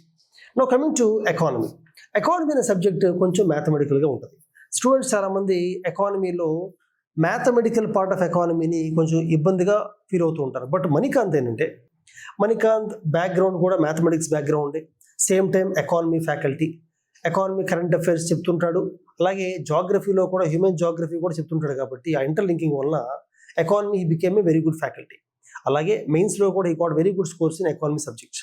So Manikanth is economy from very long time in our college. Degree base IAS students కూడా చాలామంది economy option తీసుకోవాలి అనే ఆలోచన కూడా వచ్చింది మణికాంత్ వే ఆఫ్ టీచింగ్ వల్ల. బట్ నేను ఎంకరేజ్ చేయను ఆప్షన్ని, just joking. So Manikanth, economy సబ్జెక్ట్ని ఎలా హ్యాండిల్ చేస్తున్నాం మనం degree plus IAS students interest create చేస్తున్నాం, ఇంపార్టెంట్ టాపిక్స్ని ఎలా వాళ్ళకి సింప్లిఫై చేయగలుగుతున్నాం. Simplify. Thank you sir. Sir మనకి ఎకానమీ వచ్చేసరికి మనకి 10th క్లాస్ వరకు ఎకనామిక్స్ అనేది ఉంటుంది సోషల్ స్టడీస్లో. సో చాలా మంది స్టూడెంట్స్ ఏంటంటే 10th క్లాస్ వరకు పాలిటీ, హిస్టరీ, జాగ్రఫీ, ఎకనామిక్స్లో ఎకనామిక్స్ అనేది చాలా డిఫికల్ట్ అనిపిస్తుంది. అండ్ అదే మైండ్ సెట్తో మనకి ప్రిపరేషన్కి వచ్చినప్పుడు ఇది కూడా ఎకనామిక్స్ అనే ఉద్దేశంతో ఇది ఒక కష్టమైన సబ్జెక్ట్ ముందుగానే నా క్లాస్కి వచ్చి కూర్చునేటప్పుడే ఇది ఒక డిఫికల్ట్ సబ్జెక్ట్ అన్న మైండ్ సెట్తో వచ్చి కూర్చుంటారు. ముందు నేను ఆ భయాన్ని పోగొట్టాలి. సో దానికి ఫస్ట్ మనకి యూపీఎస్సీ సిలబస్ కానీ అండ్ అదర్ గవర్నమెంట్ ఎగ్జామ్స్ లో ఉండేది ఎకనామిక్స్ కాదు, it is Indian economy. There is a clear difference. And economics అంటే మనకి థియరిటికల్ పార్ట్ ఎక్కువ ఉంటుంది. డిమాండ్ అంటే ఏంటి, అలాగే సప్లై అంటే ఏంటి, అలాగే యూటిలిటీ అంటే ఏంటి, మార్జినల్ యూటిలిటీ అంటే ఏంటి, ఇవన్నీ చాలా difficult things. But Indian economy అనే సబ్జెక్ట్ వచ్చేసరికి మనకి theoretical conceptual part, application part ఎక్కువ ఉంటుంది థియరీ కన్నా కూడా. లైక్ ఫర్ ఎగ్జాంపుల్ జీడిపి మనం రోజు ఏంటో ఉంటాం పదం, గ్రాస్ డొమెస్టిక్ ప్రొడక్ట్. ఇన్ఫ్లేషన్ అంటే ఏంటి, నేషనల్ ఇన్కమ్ అంటే ఏంటి, షేర్స్ ఏంటి, బాండ్స్ ఏంటి, financial institutions, banks, banking. So ఇట్లాంటి టాపిక్స్ ఉంటాయి. సో మనం ఫస్ట్ ఇనీషియల్ గానే క్లాసెస్ లో ఏం చేస్తామంటే ఈ టర్మ్స్ ఏదైతే ఇప్పుడు నేను చెప్పానో ఫస్ట్ 2 క్లాసెస్ లో అన్ని టర్మ్స్ ని క్లియర్ గా బేసిక్ లెవెల్లో అండర్స్టాండింగ్ ఇచ్చేస్తాం. ఎప్పుడైతే అండర్స్టాండింగ్ ఇచ్చేస్తామో వాళ్ళు న్యూస్ పేపర్ చదివేటప్పుడు కానీ లేదా ఒక బుక్ పట్టుకున్నప్పుడు కానీ అలాగే మనకు ఒక్క టాపిక్ లోనే అన్ని పదాలు అక్కడక్కడ తగులుతూ ఉంటాయి. సో ఎప్పుడైతే స్టార్టింగ్ లోనే మనం అన్నిటికీ ఒక బేసిక్ ఐడియా ఇస్తామో వాళ్ళకి ప్రతి చాప్టర్ లోనూ ఆ పదాలు కనిపించినప్పుడు ఓకే ఇది ఆల్రెడీ మనం తెలుసుకున్నది అన్న దాంతో ఈజీ అయిపోతుంది. సో ఫస్ట్ 2 క్లాస్ లోనూ వాళ్ళకి సబ్జెక్ట్ అనేది ఒక ఈజీ లెవెల్ కి తీసుకొచ్చేసాక ఒక బేసిక్స్, ఒక ఫౌండేషన్ ఏర్పరిచిన తర్వాత అక్కడి నుంచి ఇప్పుడు ఒక్కొక్క టాపిక్, నేషనల్ ఇన్కమ్ టాపిక్ తీసుకున్నాం. ఇంకా అప్పుడు దాన్ని ఇంకా బిల్డ్ చేసుకుని అంటే ఒక ఫౌండేషన్ పైన బిల్డింగ్ కట్టినట్టు. సో ఇలా చెప్పడం వల్ల వాళ్ళకి ఇంట్రెస్ట్ కలగడంతో పాటు రేపొద్దున న్యూస్ పేపర్ చూస్తున్నారు. మనం రోజు న్యూస్ పేపర్లో ఏం చూస్తున్నాం, రూపీ వాల్యూ పడిపోతుంది. దీన్నే డిప్రిసియేషన్ అంటాం. పేపర్లో వాళ్ళకి ఆ పదం చూడంగానే మనం స్టార్టింగ్ లోనే చెప్పేసాం డిప్రిసియేషన్ అంటే ఏంటి, డిప్రిసియేషన్ అంటే ఏంటి. సో వాళ్ళకి అర్థం అవుతుంది. అలాగే షేర్ మార్కెట్ పడిపోతుంది అంటారు న్యూస్ పేపర్. ఆల్రెడీ మనం వాళ్ళకి షేర్స్ అంటే ఏంటి, బాండ్స్ అంటే ఏంటి, నిఫ్టీ అంటే ఏంటి, సెన్సెక్స్ అంటే ఏంటి, ఓకే బిఎస్సి అంటే ఏంటి, ఎన్ఎస్సి అంటే ఏంటి ఇనీషియల్ గానే చెప్తాం కాబట్టి వాళ్ళకి ఎన్ని తొందరగా అర్థం అవుతుంది. జీడిపి, నేషనల్ ఇన్కమ్ ఇవన్నీ కూడా. అలాగే ఇప్పుడు ఒక టాపిక్ తీసుకున్నట్టయితే for example money and banking, అందులో బేసిక్ లెవెల్ నుంచి అడ్వాన్స్డ్ లెవెల్ దాకా తీసుకెళ్ళటం వల్ల వాళ్ళకి ఎటువంటి ఓకే ఇబ్బంది లేకుండా మనం ఒక కాన్సెప్ట్ ని టీచ్ చేస్తాం. అండ్ ఎకానమీ వేరే సబ్జెక్ట్స్ తో పోల్చుకున్నట్టయితే పాలిటీ, హిస్టరీతో పోల్చుకుంటే ఇందులో మనకి ఫ్యాక్ట్స్ కన్నా కూడా కాన్సెప్ట్స్ ఎక్కువ ఉంటాయి. ఇది మనం ఫస్ట్ క్లాస్ లోనే క్లారిటీ ఇస్తాం. అంటే గుర్తుపెట్టుకునే దానికన్నా అర్థం చేసుకునేది ఎక్కువ ఉంటుంది. సో మన ఫోకస్ కూడా టీచ్ చేసేటప్పుడు వాళ్ళ కాన్సెప్చువల్ క్లారిటీ తీసుకురావడం పైన ఎక్కువ ఫోకస్ చేయడం జరుగుతుంది. దాని ప్రకారమే మనం వీకెండ్ టెస్ట్ ఇవన్నీ కండక్ట్ చేస్తాం కాబట్టి వాళ్ళు ఎకానమీ అనే సబ్జెక్ట్ లో ఒక మాస్టర్ చేసి ఇన్ఫాక్ట్ ప్రిలిమ్స్ లాంటి ఎప్పుడైతే ఎగ్జామ్స్ రాస్తారో ఎకానమీలో they are scoring very high marks. Manikanth చెప్పినట్టుగా ఎకానమీని బేసిక్స్ నుంచి చెప్పుకుంటూ వెళ్ళడం వలన ఎవ్రీ ఇయర్ బడ్జెట్ వచ్చినప్పుడు గవర్నమెంట్ ఆఫ్ ఇండియా డిఫరెంట్ సెక్టార్స్లో ఎంత స్పెండ్ చేద్దాం అనుకుంటుందో వాళ్ళకి ఐడియా బెటర్గా అర్థం అవుతుంది. ఎకనామిక్ సర్వేలో కూడా డిఫరెంట్ సెక్టార్స్లో ఎక్కడ ఎలా పర్ఫామ్ చేసింది అనే ఒక రివ్యూ అయితే ఉంటుంది, అది కూడా బెటర్గా అర్థం అవుతుంది పిల్లలకి. గవర్నమెంట్ రిపోర్ట్స్ అనేవి బాగా చదవగలుగుతూ ఉంటారు. అండ్ ఎకానమీ న్యూస్ పేపర్లో ఎక్కువ శాతం పేపర్లో ఎకానమీ న్యూస్, పాలిటీ న్యూస్ ఎక్కువ ఉంటాయి. సో న్యూస్ పేపర్ చదివేటప్పుడు ఎకానమీ, పాలిటీ ఎవరైతే స్ట్రాంగ్గా ఉంటారో they can study paper very easy. And Sharath Chandra IAS అకాడమీలో డిగ్రీ ప్లస్ ఐఏఎస్ స్టూడెంట్స్కి ఎవ్రీడే మార్నింగ్ ఖచ్చితంగా they have to read news paper. And అలాగే క్లాస్ టైంలో కూడా they will be paper discussion also. ఆ న్యూస్ చదవడానికి ఇంట్రెస్ట్ క్రియేట్ చేయడానికే సార్ చెప్పిన ఎకానమీ కానీ we teach them very well. అలాగే స్టూడెంట్స్కి డిఫరెంట్ సబ్జెక్ట్స్లో ప్రాక్టికల్ ఎక్స్పోజర్ కోసం we take them for some tours. పాలిటీలో అర్థం చేసుకోవడం కోసం we take them to assembly సెషన్లో కూర్చుంటారు. కొన్నిసార్లు కూర్చొని వాళ్ళు పైన విజిట్స్ గ్యాలరీలో నుంచి చూస్తుంటారు మినిస్టర్స్ ఎలా మాట్లాడుతున్నారు, ఎమ్మెల్యేస్ ఏం అడుగుతున్నారు, 0 అవర్ అంటే ఏంటి, స్పీకర్ రోల్స్ ఏంటి, ఐఏఎస్ ఆఫీసర్, సెక్రటరీస్ ఏం చేస్తున్నారు, ఒక ఐడియా వస్తుంది వాళ్ళకి. అలాగే ఎన్వైరన్మెంట్ కోసం, మంచి నాలెడ్జ్ కోసం we take them to the national parks కానీ బర్డ్ సాంచురీస్ తీసుకెళ్తూ ఉంటాము. అలాగే నేచర్ వాకింగ్ కానీ ఇటువంటి ఒక చేస్తుంటాం అనమాట. అలాగే సమ్ ఇండస్ట్రీ విజిట్స్ కానీ, సహజ హిస్టరీ చెప్పారు sir, art and culture, some near by ఉన్న బుద్ధిస్ట్ స్తూపాస్ కానీ ఆర్ట్ చూపిస్తూ ఉంటాము. అలాగే we take them to ancient places అనమాట. ఇవన్నీ చూడడం వలన బుక్స్లో చదివే సబ్జెక్ట్ని ప్రాక్టికల్గా అర్థం చేసుకుని బెటర్ ఆపర్చునిటీ ఉంటుంది. ఇది సివిల్ సర్వీస్ 1 year కోచింగ్లో ఇవన్నీ చేయడం చాలా కష్టం. గ్రాడ్యుయేషన్ అయిపోయిన తర్వాత కూడా మా దగ్గర చాలా కోచింగ్ వస్తూ ఉంటారు 1 year కోచింగ్, కానీ 1 yearలో ఇంత ఎక్స్పోజర్ కష్టం. డిగ్రీ ప్లస్ ఐఏఎస్లో 3 ఏళ్ళు ఉంటారు కాబట్టి ఇవన్నీ చేసి తీసుకెళ్ళగలుగుతుంది. దానివల్ల యూపీఎస్సీ కాకుండా state government group 1 exam easy clear చేస్తారు. మా స్టూడెంట్స్ చాలా మందికి యూపీఎస్సీ వచ్చింది, గ్రూప్ 1 కూడా వచ్చింది. మణికాంత్ సార్ ఎకానమీ చెప్పినప్పుడు ఇండియన్ ఎకానమీతో పాటు ఈ take separate class on AP economy, AP government schemes, AP budget, AP survey సపరేట్గా హ్యాండిల్ చేస్తాం అనమాట. తెలంగాణకు హ్యాండిల్ చేస్తాం, తెలంగాణ బడ్జెట్ అవన్నీ కూడా. దానివల్ల ఏపీ తెలంగాణ గ్రూప్ 1 గ్రూప్ 2లో స్టేట్ ఎకనామిక్స్ కూడా, స్టేట్ ఎకానమీ బెటర్గా లాంచ్ చేయగలుగుతుంటారు. So now coming to Charan Teja. Charan Teja is an expert of several subjects. పర్టికులర్గా మెయిన్స్ ఆన్సర్ రైటింగ్లో ఆల్మోస్ట్ అన్ని సబ్జెక్ట్స్ మెయిన్స్ ఆన్సర్ రైటింగ్ కూడా he guide students. He evaluates the papers of the students. ఎవరైతే rank వచ్చి better rank try చేస్తుంటారు, better rank కోసం వాళ్ళ పేపర్స్ని ఇవాల్యుయేట్ చేస్తుంటాడు, మెయిన్స్ ఆన్సర్ రైటింగ్ టిప్స్ చెప్తూ ఉంటాడు. అయితే చరణ్ తేజ ఎస్ఎన్టీ ఎన్వైర్న్మెంట్ అంటే ఈ మధ్య కాలంలో యూపీఎస్సీ ప్రిలిమ్స్లో బాగా వెయిటేజ్ పెరిగిన సబ్జెక్ట్స్ ఏంటంటే environment and science technology. So he deals though subjects along with many other components of other subjects also. Charan, environment and science technology అనేవి బాగా టెక్నికల్గా ఉంటాయి. బేసికల్గా biology point of view, physics, chemistry point of వ్యూలో ఉంటాయి. Environment అని అంతే, SNT అని అంతే కూడా. సో దాన్ని టెక్నికల్గా ఉన్న సబ్జెక్ట్ని సింప్లిఫై చేసి ఎగ్జాంపుల్స్తో అర్థమయ్యేలా చేయడానికి what are the methods use and throw some light on these 2 subjects. Yes sir. ఇప్పుడు సైన్స్ అండ్ టెక్నాలజీ మీరు చూసుకుంటే సార్, చాలా మంది ఏమనుకుంటారంటే నేను సైన్స్ అండ్ టెక్నాలజీ చదివే సైంటిస్ట్ అయిపోవాలనుకుంటారు. అంత డెప్త్గా చదవాలనే ఫీలింగ్లో ఉంటారు స్టూడెంట్స్ కూడా. ఈ స్పేస్ టెక్నాలజీ అయ్యుండొచ్చు, బయోటెక్నాలజీ అయ్యుండొచ్చు, లేదా internet of things, artificial intelligence, IPR issues, ఇవన్నీ సిలబస్లో చూసి ఏమనుకుంటారంటే నేను చాలా డీప్గా డిగ్ చేస్తే కానీ ఈ సబ్జెక్ట్ నాకు అర్థం కాదు, సో ఇంత డీప్గా చదవాలి అనే ఫీలింగ్లో ఉంటారు. కానీ యూపీఎస్సీ యాక్చువల్గా ఒక సిలబస్ అనేది మెన్షన్ చేసింది science and technology. Space technology, defence technology, internet of things, లేదా మనకు ఆర్టిఫిషియల్ ఇంటెలిజెన్స్ అయ్యుండొచ్చు, లేదా ఎనర్జీ రిలేటెడ్ సబ్జెక్ట్ అయ్యుండొచ్చు, ఐపీఆర్ ఇష్యూస్ అయ్యుండొచ్చు, బయోటెక్నాలజీ అయ్యుండొచ్చు. ఇలా డిఫరెంట్ సబ్జెక్ట్స్ మీద సైన్స్ అండ్ టెక్నాలజీ ఉంది. కానీ స్టూడెంట్స్ అనే వాళ్ళు ఏం చేస్తారు, ఏదో ఒక గూగుల్లోనో ఎక్కడో సెర్చ్ చేసి డీప్గా నాలెడ్జ్ గెయిన్ చేసుకుంటారు. కానీ ఇప్పుడు స్పేస్ టెక్నాలజీ తీసుకుందాం. గగన్యాన్ మిషన్ ఎగ్జాంపుల్గా తీసుకుంటే it's first human space flight program India design చేసింది. సో దాని గురించి ఏం చేస్తారు, దాని విడ్త్ ఎంత, దాని లెంత్ ఎంత, దాని లోపల ఎంతమంది పడతారు, వాళ్ళ కేజీలు ఎంత, ఇవేం అడగదు యూపీఎస్సీ అడిగే క్వశ్చన్ ఏంటి, గగన్యాన్ మిషన్ వల్ల ఇండియాకి ఎంత హెల్ప్ అవుతుంది, how can it be in the space race that is conducted around the world. ఇలా మెయిన్స్ రిలేటెడ్ క్వశ్చన్ అడగచ్చు. లేదా ప్రిలిమ్స్ రిలేటెడ్ క్వశ్చన్లు ఏం అడుగుతారు, గగన్యాన్ అనేది is a first space flight program around the world. ఇలా ట్రికీ స్టేట్మెంట్స్ ఇస్తూ ఉంటుంది.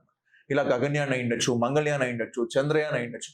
వీటి మీద మోర్ టెక్నికాలిటీస్కి వెళ్లకుండా జస్ట్ ఒక బేసిక్ నాలెడ్జ్ ఉంటే చాలు అని యూపీఎస్సీ ఏం చేస్తుంది అనమాట. ఈవెన్ బయోటెక్నాలజీ తీసుకోండి, ఇప్పుడు చాలా వరకు కొత్త టెక్నాలజీస్ వచ్చాయి. లైక్ CRISPR-Cas9 అయ్యుండొచ్చు, రీసెంట్గా ప్లాస్మా ప్రోటమిక్స్ అయ్యుండొచ్చు, లేదా స్పేస్లో రీసెంట్గా సెగారిటస్ ఏ గురించి అయ్యుండొచ్చు, WASP-9b అయ్యుండొచ్చు. ఇలా డిఫరెంట్ థింగ్స్ మేజర్గా కరెంట్ అఫైర్స్కి లింక్ ఉంటాయి. అంటే మనం ఓన్లీ ఇది స్టాటిక్ పార్ట్ కాకుండా కరెంట్ అఫైర్స్ లింక్ చేసి చదివితే సైన్స్ అండ్ టెక్నాలజీ చాలా ఈజీ సబ్జెక్ట్ అనమాట. ఎస్పెషలీ ప్రిలిమ్స్లో మీరు చూడగానే ఆన్సర్ చేసేయచ్చు. ఎందుకంటే టర్మ్స్ రిలేటెడ్ క్వశ్చన్ ఎక్కువ అడుగుతూ ఉంటారు సైన్స్ అండ్ టెక్నాలజీ. సో అది 1 point of science and technology. So ఇలా సైన్స్ అండ్ టెక్నాలజీ ఫోకస్ అనేది ఉంటుందన్నమాట.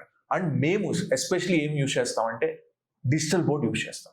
ఎందుకంటే ప్రతి దానికి సైన్స్ అండ్ టెక్నాలజీలో పిక్చర్స్ దొరుకుతాయి, వీడియోస్ దొరుకుతాయి, ఇవన్నీ దొరుకుతాయి. కాబట్టి అది చూపించడం వల్ల స్టూడెంట్స్కి ఎంతూజియాజం పెరుగుతుంది. ఎస్, స్పేస్లో ఇంత ఉందా.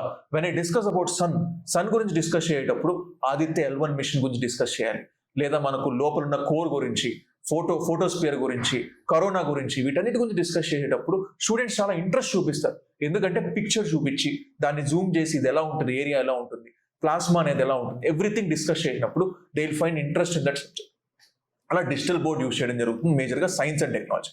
అండ్ మీరు చూస్తే హిందూ న్యూస్ పేపర్ సండే స్పెసిఫిక్గా సైన్స్ అండ్ టెక్నాలజీకి వదిలేసింది. అంటే సైన్స్ రిలేటెడ్ న్యూస్ మేజర్గా హిందూలో సండేస్ వచ్చేస్తూ ఉంటాయి. సో దాన్ని చాలా మంది నెగ్లెక్ట్ చేస్తారనమాట. కానీ మా ఇన్స్టిట్యూట్లో especially Sundays study hours conduct చేసినప్పుడు, మార్నింగ్ స్టడీ అవర్స్, ఆ టైంలో ఈ హిందూ న్యూస్ పేపర్ రాగానే వాళ్ళు సండే చదవడం జరుగుతుంది అనమాట, డిఫరెంట్. అండ్ మండే మళ్ళీ మేము వెళ్ళినప్పుడు సార్ ఏంటి సార్ ఈ టర్మ్ కొత్తగా వచ్చింది, దీని గురించి ఎక్స్ప్లెయిన్ చేయరా అని అడుగుతారు. సో అలా ఇంట్రెస్ట్ క్రియేట్ చేయడం జరుగుతుంది సైన్స్ అండ్ టెక్నాలజీ. ఇలా సైన్స్ అండ్ టెక్నాలజీలో ఇంట్రెస్ట్ క్రియేట్ చేయడం జరుగుతుంది. Now coming to the environment part. Environment అనేది చాలా వరకు మన చుట్టూ ఉన్న పరిసరాలు అబ్జర్వ్ చేయడమే, especially Indian specific things observe చేయడమే ఎన్వైరన్మెంట్లో మనం మేజర్గా ఫోకస్ చేయాల్సి. ఫస్ట్ టాపిక్ మన ఎకోసిస్టమ్ అన్ని టైప్స్ తీసుకున్నా సరే, లేదా next climate change related things అయినా సరే, లేదా కాన్ఫరెన్సెస్, ఎస్పెషల్లీ యూపీఎస్సీ వీటి మీద ఎక్కువ ఫోకస్ చేస్తుంది. Conference of parties, UNFCCC conference of parties రీసెంట్గా 30 కానీ 29 కానీ, ఈవెన్ ప్యారిస్ క్లైమేట్ డీల్ గురించి అయినా సరే, లేదా గ్లాస్గో సమిట్ గురించి అయినా సరే, ఇండియన్ కమిట్మెంట్స్ నేషనల్లీ డిటర్మైన్డ్ కాంట్రిబ్యూషన్కి సంబంధించి అయినా సరే, వీటి గురించి ఎక్కువగా ఫోకస్ చేస్తుంది UPSC. That is the first part environment గురించి. Second part of environment species, వాటి యొక్క IUCN స్టేటస్, అవి ఎక్కడ హ్యాబిటాట్ ఉంది. సో రీసెంట్గా 2026 యూపీఎస్సీ ప్రిలిమ్స్ పేపర్ చూస్తే హోలో గిబ్బన్ గురించి డైరెక్ట్గా ఒక 4 స్టేట్మెంట్ క్వశ్చన్ ఇచ్చేసారు.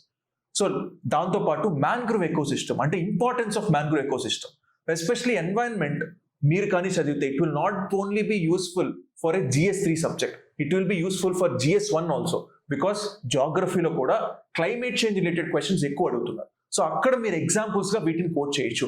లైక్ రీసెంట్ గా లాస్ అండ్ డ్యామేజ్ ఫండ్ అనేది తీసుకురావడం జరిగింది.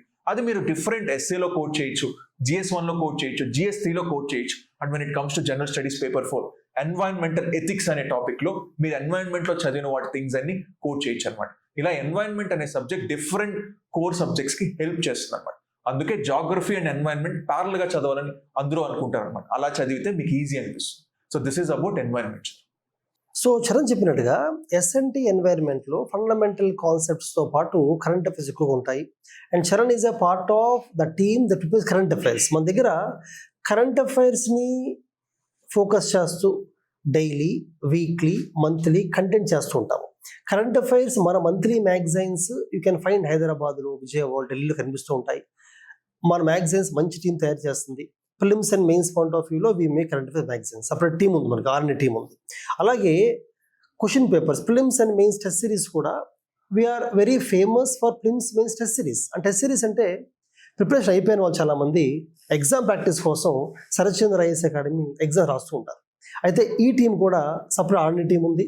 మేమేం చేస్తామంటే లాస్ట్ ఫ్యూ ఇయర్స్లో యూపీఎస్సీ ప్యాటర్న్ని మైండ్లో పెట్టుకొని కరెంట్ అఫైర్స్ని యాడ్ చేస్తూ క్వశ్చన్స్ తయారు చేస్తాము. మన DGP+IAS పిల్లలకి ఈ ఎక్స్పోజర్ రావడం వల్ల, అంటే ఆల్రెడీ మనకి మల్టిపుల్ ర్యాంక్స్ వచ్చాయి, ర్యాంకర్స్ వస్తూ ఉంటారు. ర్యాంక్ 3 అనన్య రెడ్డి అవ్వచ్చు, ర్యాంక్ 5 రోహాని అవ్వచ్చు, 22 పవన్ దత్తా, ఇలాగ ర్యాంక్స్ వస్తూ ఉంటారు. కొన్ని సెషన్స్ తీసుకుంటూ ఉంటారు. వాళ్ళతో పాటు మన prelims and mains test series questions practice చేస్తుంటాం పిల్లలకి. అలా కరెంట్ అఫైర్స్ మ్యాగజైన్స్ ఇస్తూ ఉంటాం. వీటి వల్ల ఈ డిగ్రీ 3 సంవత్సరాల్లో డైరెక్ట్గా 1 year కోచింగ్లో నేర్చుకునేదంతా ఎక్స్పోజర్ వస్తుంది వాళ్ళకి. అలాగే స్టూడెంట్స్కి ఈ 3 yearsలో 3 things బాగా ఫోకస్ చేయాలి. 1, నోట్స్. మన ఫ్యాకల్టీ అందరూ కూడా వాళ్ళు ఇచ్చే నోట్స్ మల్టిపుల్ బుక్స్లో నుంచి, మ్యాగజైన్స్ నుంచి కరెంట్ అఫైర్స్ని కల్పిస్తారు కాబట్టి ఆ నోట్స్ కాంప్రహెన్సివ్గా ఉంటుంది. మన పిల్లల డిగ్రీ 3 ఏళ్ళ నోట్స్ కానీ బాగా రాసుకున్నట్టయితే ఆ నోట్స్ సరిపోతుంది ఎగ్జామ్ క్లియర్ చేయడానికి. Number 2, assignments. మెనీ అసైన్మెంట్స్ ఇస్తాము, చాలా క్వశ్చన్స్ అనేవి సాల్వ్ చేస్తాము. అవన్నీ రికార్డ్ మెయింటైన్ చేస్తారు వాళ్ళు. అవి దాటి క్వశ్చన్స్ రావు యూపీఎస్సీలో. నెంబర్ 2, అసైన్మెంట్స్ అనమాట. Number 3, error notes. ప్రతి వీకెండ్ పెట్టే ఎగ్జాము, మంత్లీ ఎగ్జామ్స్ ఏవైతుంటాయో అందులో అయితే మిస్టేక్స్ చేస్తారో ఆ మిస్టేక్స్ అన్నీ కూడా వాళ్ళు క్లియర్గా కరెక్ట్ చేసి వాళ్ళు రాయిస్తాం. అలా మంచి నోట్స్, మంచి అసైన్మెంట్స్, ఎర్రర్ నోట్స్ మెయింటైన్ చేయడం వల్ల ఈ మెటీరియల్ సరిపోతుంది ర్యాంక్ వాళ్ళు సాధించడానికి. అయితే now going from Charan Teja to Ranjith. Ranjith ఏంటంటే అతను మెడికల్ ఎంట్రన్స్ ఎగ్జామ్ క్లియర్ చేసి మంచి SVUలో సీట్ సాధించి ఆ తర్వాత అతనికి యూపీఎస్సీ పైన ఇంట్రెస్ట్తో పొలిటికల్ సైన్స్ చదువుకుంటూ ఈరోజు పాలిటీలో బికేమ్ అన్ ఎక్స్పర్ట్. పాలిటీ చాలామంది లక్ష్మి కూడా చదువుతారు. లక్ష్మీకాంతే కాకుండా there are many other books. And NCERTలో కూడా చాలా వరకు యూపీఎస్సీ అవసరమయ్యే స్టఫ్ ఉంది. ఆ NCERTస్ని లక్ష్మి ఇంటర్లింక్ చేస్తూ కరెంట్ అఫైర్స్ని యాడ్ చేస్తూ he teaches polity. And he has done his స్టడీస్లో పొలిటికల్ సైన్స్ కాబట్టి న్యాచురల్గా పాలిటీ ఈజీ టీచ్ చేయగలుగుతుంటారు. And students are fan of his teaching of polity. So Ranjith, అది పాలిటీ అనే సబ్జెక్ట్ యూపీఎస్సీలో మోస్ట్ ఇంపార్టెంట్. బ్యూరోక్రసీ ఎలా ఉంటుంది, గవర్నమెంట్, లెజిస్లేచర్, పార్లమెంటు, అంటే అంతా పాలిటీనే ఉంటుంది. నిజంగా ఒక యూపీఎస్సీ ఎగ్జామ్ రాసి IAS IPS అవ్వాలనుకున్న వాళ్ళకి పాలిటీ చదివితే వాళ్ళు రేపు సిస్టంలోకి వెళ్ళినప్పుడు ఎలా వర్క్ చేయాలో ఒక ఐడియా వస్తుంది. అటువంటి సబ్జెక్ట్ని as you teach, how do handle it? చాలామంది స్టూడెంట్స్ DGP+IAS ప్రోగ్రామ్ తీసుకునే వాళ్ళు, చాలామంది స్టూడెంట్స్కి ఉన్న మేజర్ కాన్సెప్షన్ ఏంటంటే, లక్ష్మీకాంత్ అనే బుక్ తీసుకుందాం, ఆ లక్ష్మీకాంత్ అనే బుక్ని ఒక 10 to 15 times రివైజ్ చేసేద్దాం ఈ 3 yearsలో, సో మనకి పాలిటీ బాగా వచ్చేస్తుంది. ఇదే కాన్సెప్షన్లో చాలామంది స్టూడెంట్స్ ఉన్నారు. వాళ్ళకి parliament topic, supreme court topic, constitutional bodies, historical background, ఇలా టెక్నికల్గా చాలా యూనిట్స్ని చాలా ఎక్కువ సార్లు రివైజ్ చేస్తారు. కానీ దానికి ఉన్న ఇంటర్లింకింగ్ని మాత్రం మర్చిపోతారు. ఆ ఇంటర్లింకింగ్ అనేది కనెక్ట్ చేసుకున్నప్పుడు మాత్రమే పాలిటీ మనకి ఈజీ అనిపిస్తుంది. ఫర్ ఎగ్జాంపుల్, మన political structure, present day political structure ఏదైతే ఉందో, it has links in ancient times. From that ancient times it evolved into modern political structure. దీన్ని మనం చాలామంది ఇగ్నోర్ చేసేస్తూ ఉంటాం. ఇదేదో మనం కొత్తగా బిల్డ్ చేసుకున్న పొలిటికల్ స్ట్రక్చర్ లాగా చూస్తున్నాం. అలాగే పార్లమెంట్ టాపిక్ కానీ లేదా సుప్రీంకోర్టు టాపిక్ కానీ తీసుకున్నప్పుడు చాలామంది స్టూడెంట్స్ చేసే మేజర్ మిస్టేక్, దాంట్లో ఉన్న ఎన్సీఆర్టీస్ చదవకుండా, ఏదైతే బేసిక్ ఫౌండేషన్ ఇస్తుందో ఆ ఎన్సీఆర్టీస్ చదవకుండా లక్ష్మీకాంత్ లాంటి బుక్స్ మీరు స్టార్ట్ చేస్తే మీకు దాన్ని అర్థం చేసుకోవడం కష్టం అవడమే కాదు, చాలా చోట్ల కన్ఫ్యూజ్ అయిపోతారు. మీకు ఉన్న బేసిక్ ప్రొసీజర్స్ అనేవి లక్ష్మీకాంత్ లాంటి బుక్లో దొరుకుతాయి, కానీ దాని ఫౌండేషన్ ఎన్సీఆర్టీలోనే దొరుకుతుంది. So at Sarathchandra IAS academy degree plus ఐఏఎస్కి వచ్చిన వాళ్ళు మల్టిపుల్ బ్యాక్గ్రౌండ్స్ నుంచి ఉంటారు. కొంతమంది బైపీసీ స్ట్రీమ్ నుంచి ఉంటారు, కొంతమంది ఎంపీసీ స్ట్రీమ్ నుంచి ఉంటారు.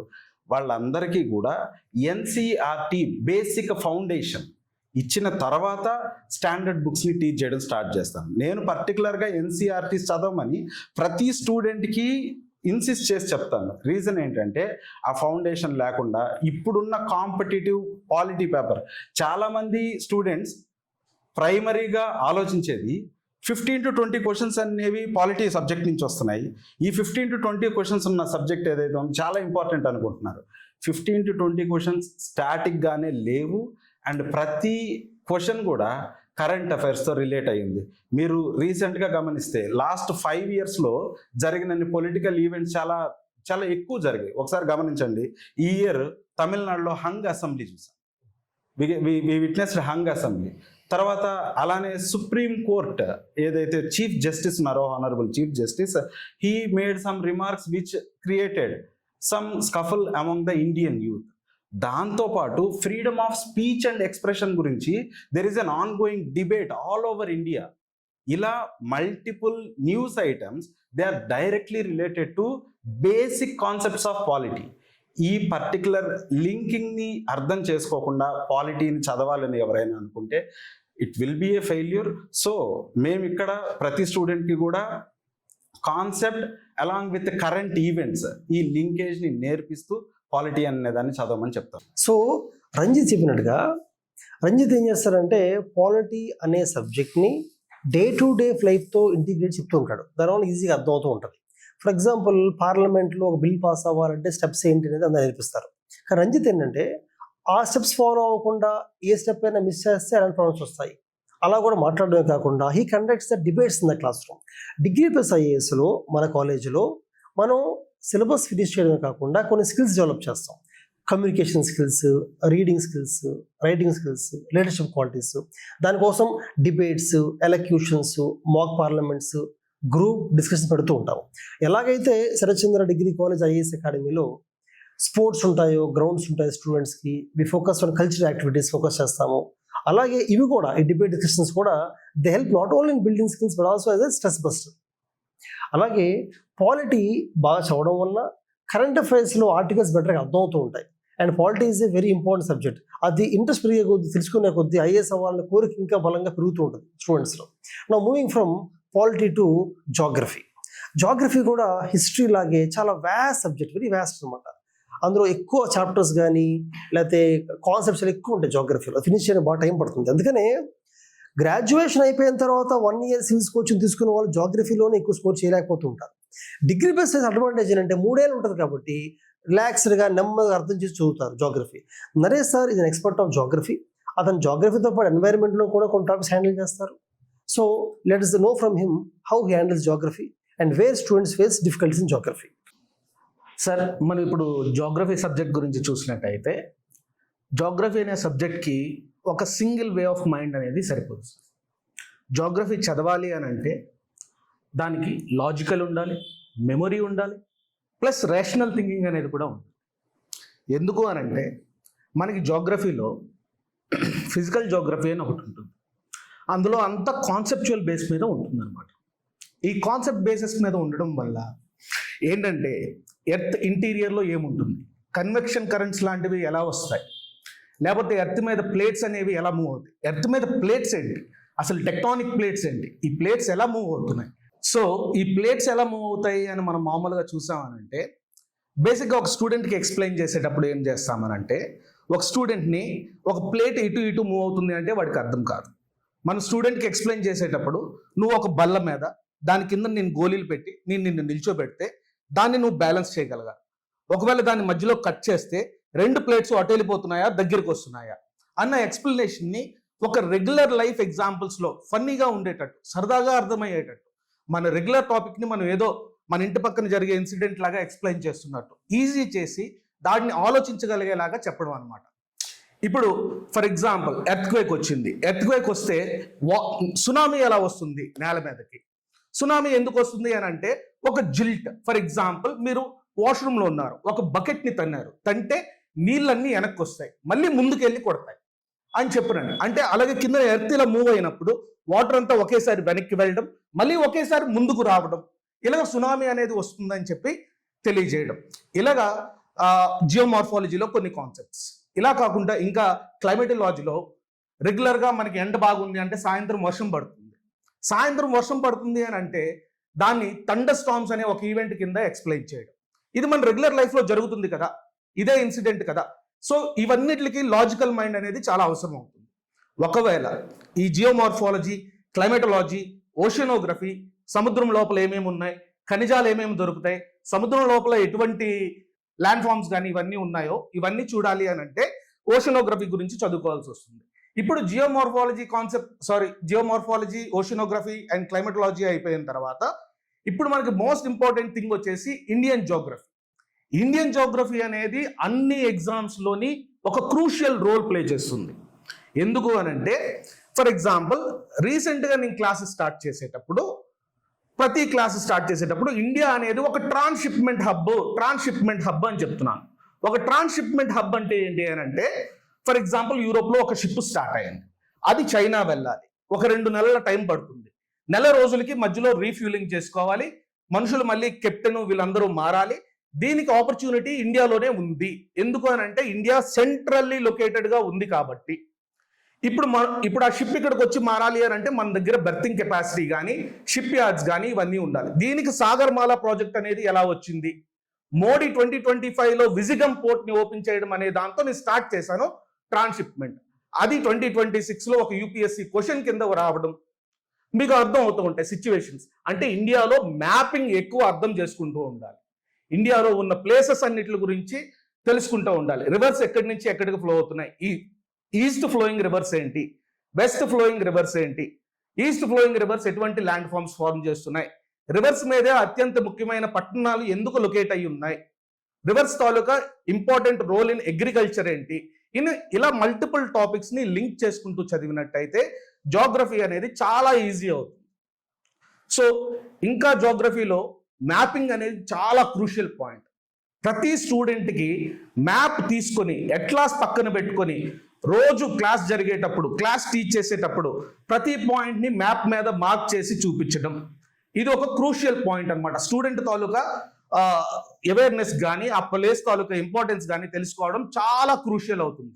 ఇదే రేపు పొద్దున్న ఫర్ ఎగ్జాంపుల్ యూపీఎస్సీ 2025లో offshore reserves, onshore reserves అని చెప్పిన పెట్రోలియం రిజర్వ్స్ గురించి ఒక క్వశ్చన్ వచ్చినప్పుడు మనం ఆల్రెడీ అది బోర్డు మీద ఎక్కడెక్కడ ఆఫ్ షోర్ రిజర్వ్స్ ఉన్నాయి, ఆన్ షోర్ రిజర్వ్స్ ఉన్నాయని చెప్పినట్టు మన క్లాస్లో ఎక్స్ప్లెయిన్ చేయడం జరుగుతుంది.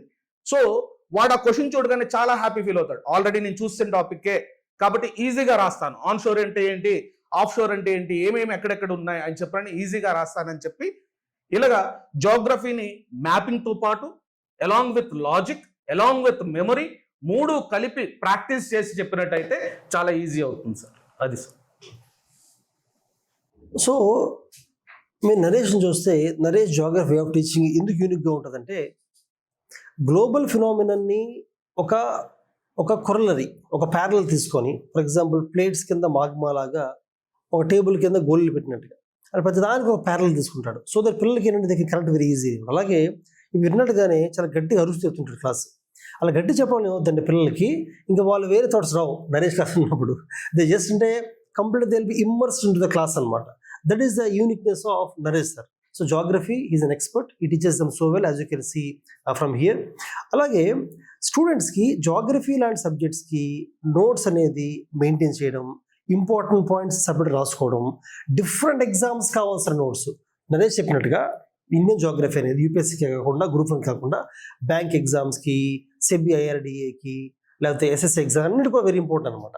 సో అతను నోట్స్ ఓవరాల్ నోట్స్ యూపీఎస్ పనిచేస్తే అందులో కొన్ని ఇంపార్టెంట్ పాయింట్స్ ఆయన పక్కకు తెస్తే రిమైనింగ్ అన్ని ఎగ్జామ్స్ అంతా రాయొచ్చు అనమాట. అందుకనే డిగ్రీ ప్లస్ ఐఏఎస్ మన కాలేజ్ చదువుకున్న స్టూడెంట్స్ ఓన్లీ సివిల్ సర్వీసే కాకుండా గ్రూప్ 1 గ్రూప్ 2 కాకుండా SEBI IRDA EPF other central examinations, other state examinations, banking అన్ని క్లిక్ చేయగలుగుతున్నారు.